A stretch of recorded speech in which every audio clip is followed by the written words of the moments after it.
Monde numérique.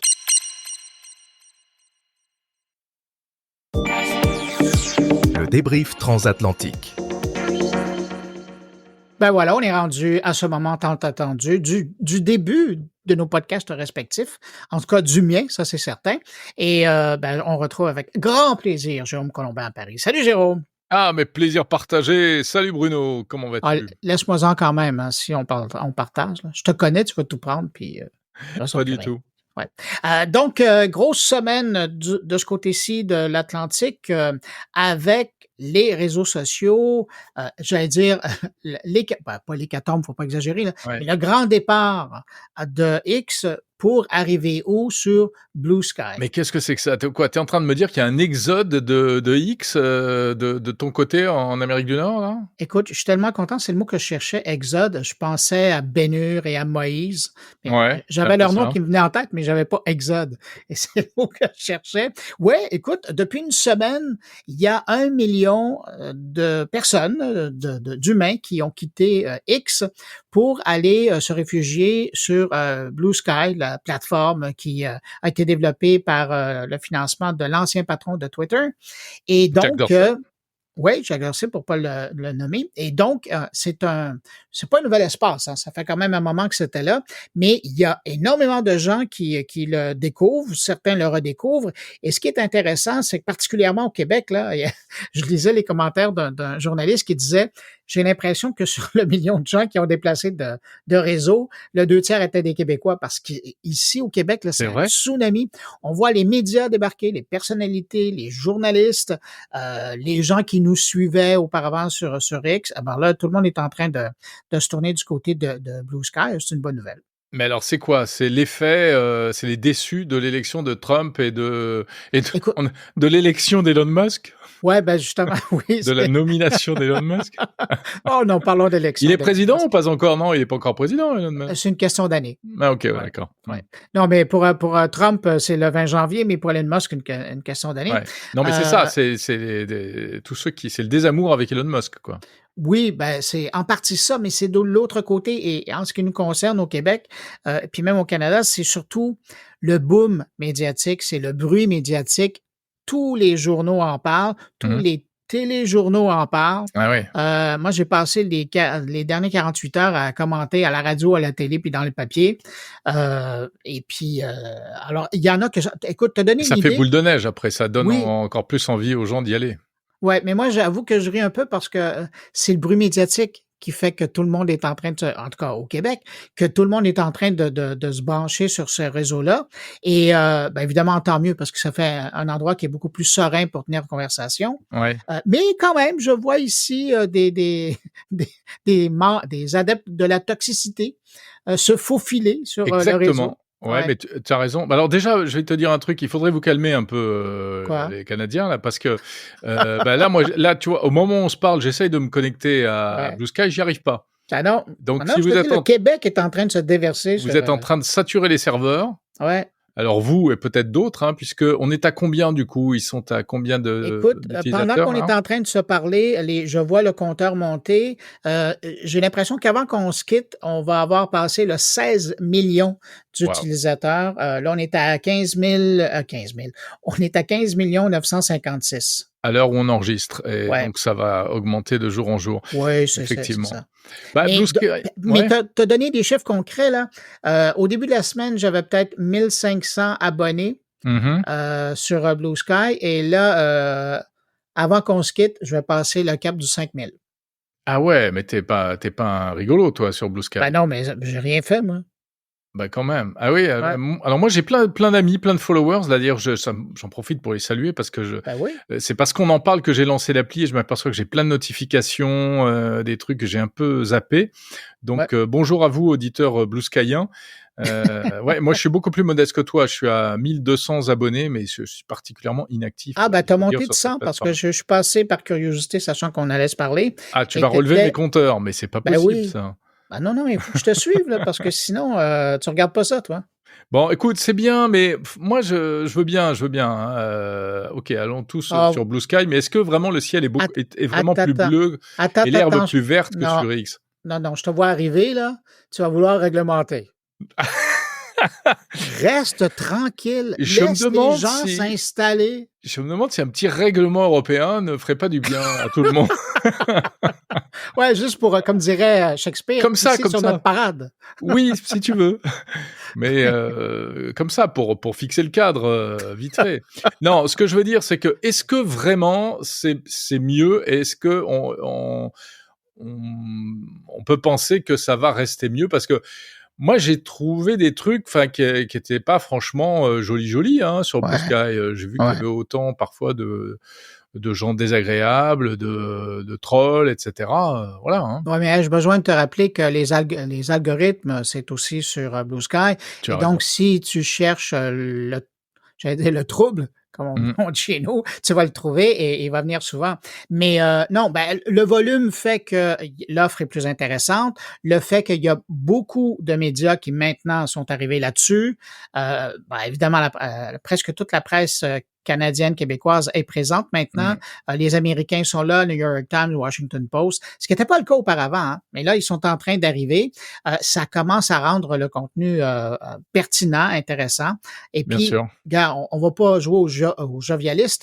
C'est aussi le fait que tout le monde arrive. Alors, Ah, pardon, c'est mon ChatGPT vocal qui s'est déclenché là. Tais-toi. ouais. Excuse-moi, excuse-moi.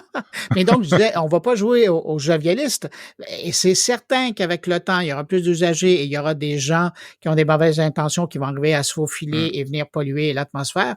Mais pour le moment, il faut profiter de l'instant et se retrouver dans un contexte où, écoute, il y avait quelqu'un, je lisais Tu as ce raison. matin, qui me disait, j'ai l'impression de retrouver une nouvelle place publique où l'air est sain, l'air est bon et les gens C'est ont vrai. simplement le goût d'échanger sans se disputer. On n'est pas envahi par les vidéos de gens qui se tapent dessus. Non, pas Enfin, encore. c'est ça aussi le problème sur X aujourd'hui. Hein, c'est Ouais. toutes ces vidéos qui nous sont remontées comme ça, qui sont insupportables.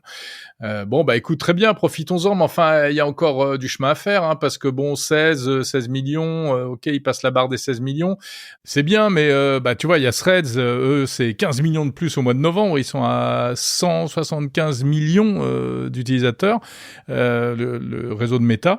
Et puis bon, par rapport à X, Ah oui, mais on n'est pas à 500 millions comme X et puis, eh ben voilà, 600 ouais, millions même, 600 millions en novembre, X. ouais, ça dépend à qui tu parles, hein. Oui, ça dépend à qui tu parles.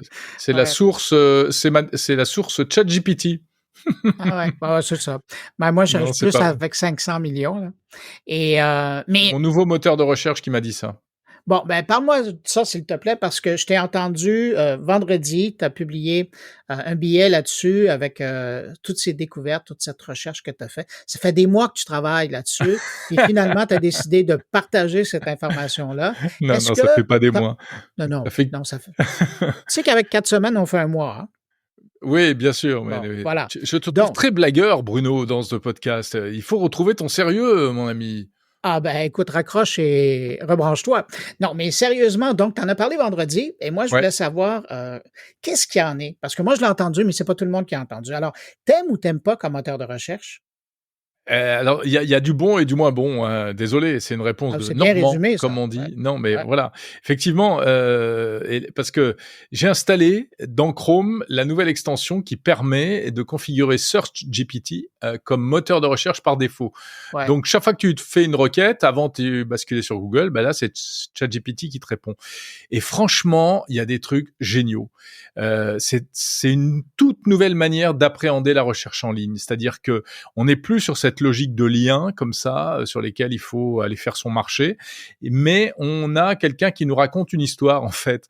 Tu as un petit résumé qui est rédigé, quelle que soit la question que tu poses. Alors soit tu tapes juste, je sais pas, un nom, un mot, le nom de quelqu'un, un titre de film, n'importe quoi.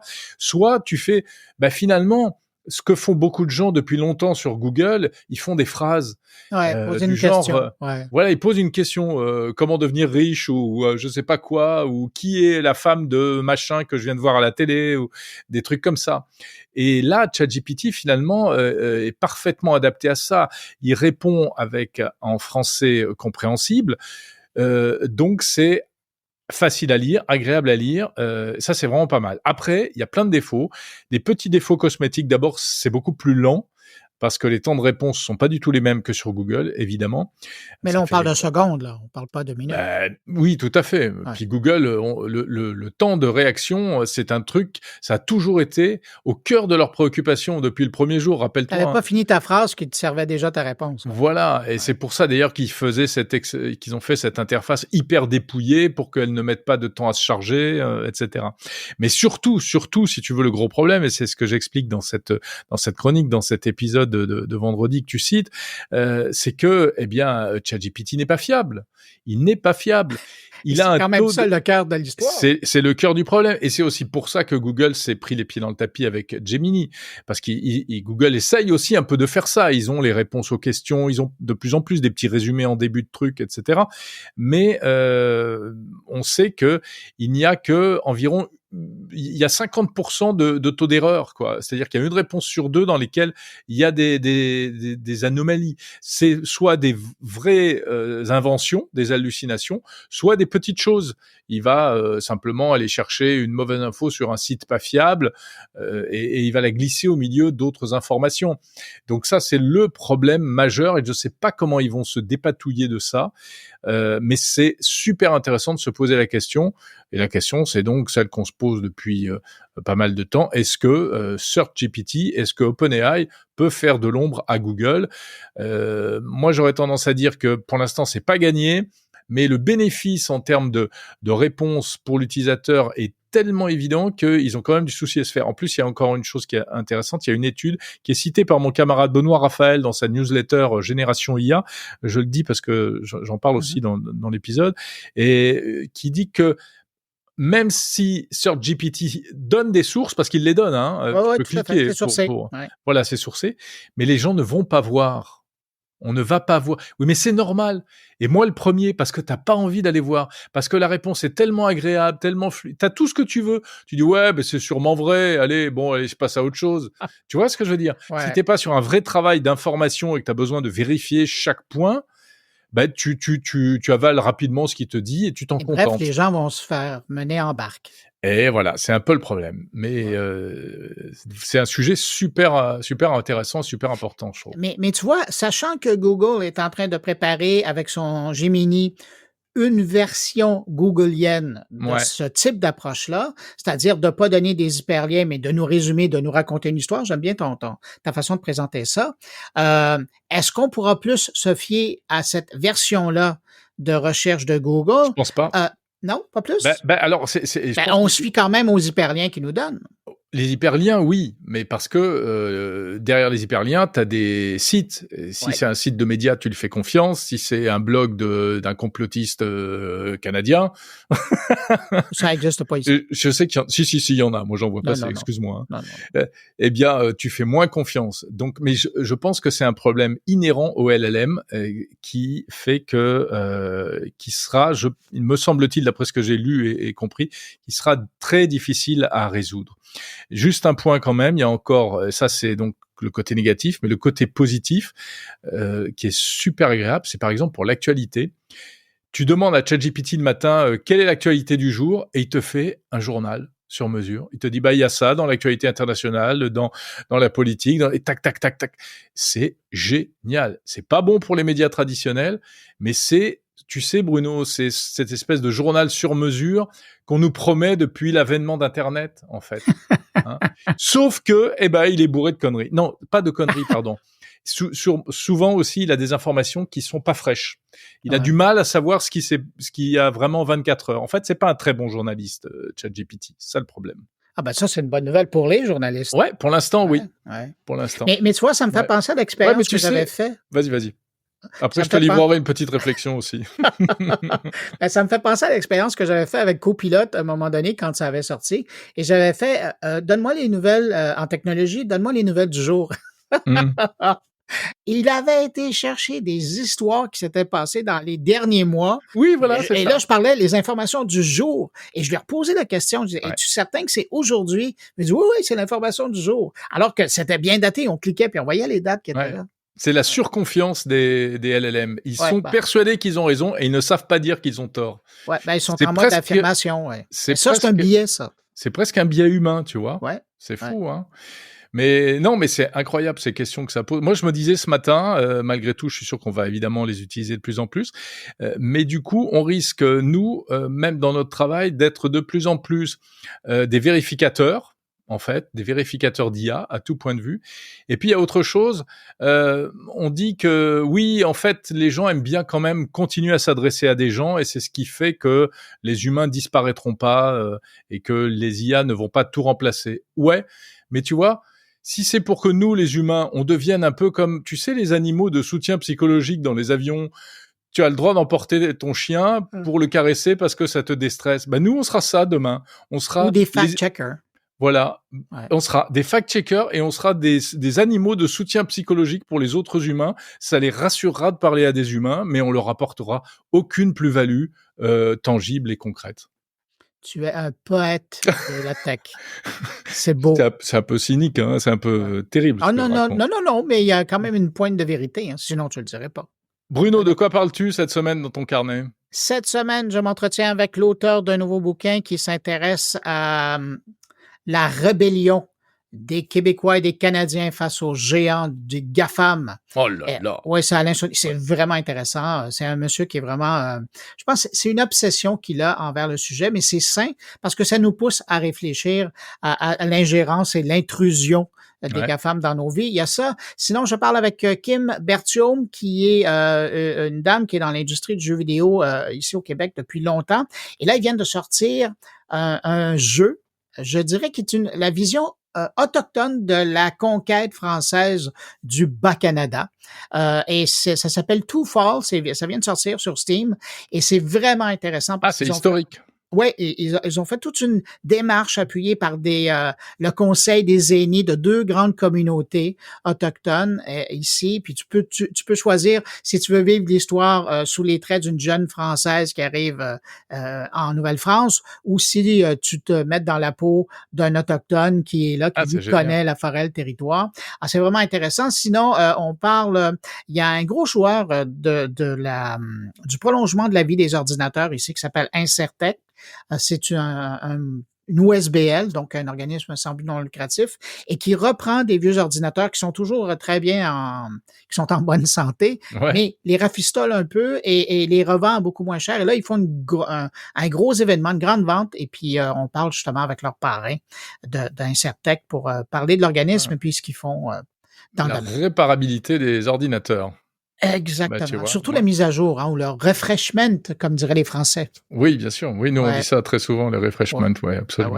N'importe quoi. 2 trucs de shopping et puis... Jérôme, tu parles de quoi cette semaine? Écoute, cette semaine, moi, tu vas dire que je suis un peu obsédé, mais je parle encore de ChatGPT parce que... un peu obsédé, hein. Ouais, tu sais qu'on va bientôt fêter les 2 ans de ChatGPT, le 30 novembre, le lancement... Est-ce que tu as reçu un gâteau? Non, j'ai rien reçu, mais c'est quand même, voilà, c'est un truc de fou. Et donc, j'en parle avec Stéphane Distinguin, qui est un entrepreneur dans le numérique depuis de très très longues années, qui a un regard assez intéressant là-dessus. Et puis, je parle également d'une innovation en matière d'énergie. Et tu sais que c'est un peu mon dada, les questions d'énergie, qui en plus sont très liées aujourd'hui à l'intelligence artificielle, hein, puisqu'on a besoin de toujours plus d'énergie, mais pas seulement pour l'IA. Il en faut aussi pour évidemment les transports, les voitures, les avions, les bateaux. Eh bien, c'est une entreprise française qui s'appelle Airleum, qui est basée dans l'est de la France et qui fait de la captation du carbone, du CO2 dans l'atmosphère, mais pour le transformer en carburant utilisable dans les bateaux et les avions. C'est pas magnifique, ça ? Ah oui? Ah, je trouve ça génial. Ils viennent de lever $6 millions. C'est hyper prometteur et donc j'en parle avec le fondateur de cette entreprise. Bon, parle-moi de ça. Enfin, des bonnes nouvelles sur ton podcast. Toujours, tu as raison. Il faut des bonnes nouvelles et il y en a beaucoup dans ce domaine et il faut vraiment les mettre en avant, les bonnes nouvelles en matière d'énergie, d'environnement, etc. Ça va pas sauver le monde, mais ça y contribue. Ben non, exactement. Jérôme, j'invite mes auditeurs à aller faire un tour de ton côté, se porter aux oreilles mon numérique. Et puis, moi aussi. Bon, puis on se retrouve la semaine prochaine. À la semaine prochaine, Bruno. Ciao, ciao. Bon, puis lâche ChatGPT Search, là. Retourne sur Google. Salut! On va voir.